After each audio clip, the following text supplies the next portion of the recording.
Hey Megan, I don't feel like studying anymore. Want to go to the student center? I think they're showing a movie tonight. Hey, Gabe. Maybe later? I have to finish preparing for the memory contest. What memory contest? Oh, we're having a memory contest in my psychology class. Really? What for?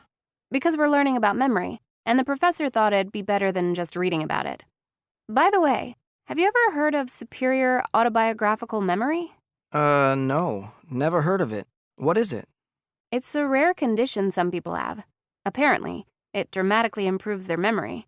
These people with superior autobiographical memory can remember virtually everything that's ever happened to them. Oh, wait. I saw a TV show about that. Amazing Science. You know about it, right? Yeah, I've heard of it. So, on one show, they asked people questions like, what were you doing on August 10th, 2011? All of the questions were incredibly difficult, but they were able to answer them exactly. I mean, they almost never got a question wrong. It was fascinating. Yeah, people like that have always been very rare, but recently, researchers at the University of California found at least 8 people who have superior autobiographical memory, including one TV star. Finding that many people with the condition is unprecedented. Seriously, how do they do it? I mean, how do they remember everything so clearly? Well, the scientists in California found that some parts of these people's brains are bigger than the norm, including the part called the hippocampus. The hippocampus? What's that? Well, as far as I know, it's a part of the brain that's really important for memory function.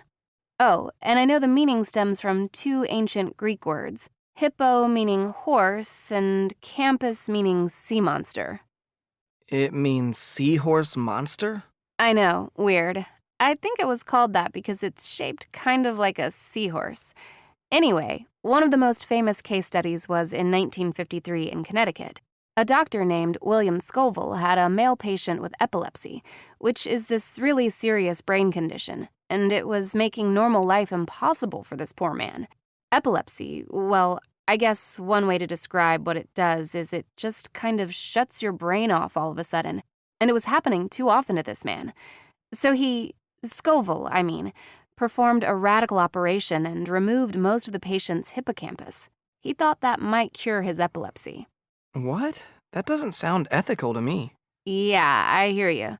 But severe epilepsy is such a difficult condition to live with, and I guess the doctor and the patient thought it was worth the risk.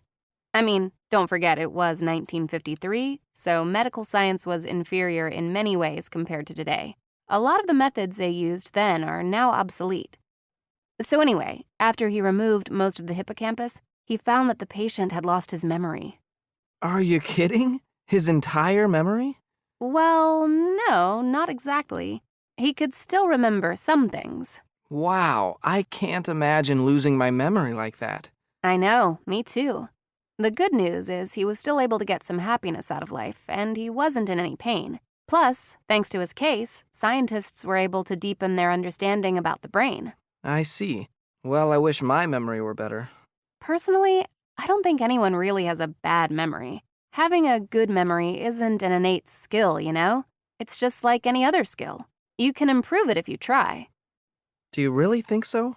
Definitely. There are a lot of ways to improve your memory, and some of the methods work surprisingly well.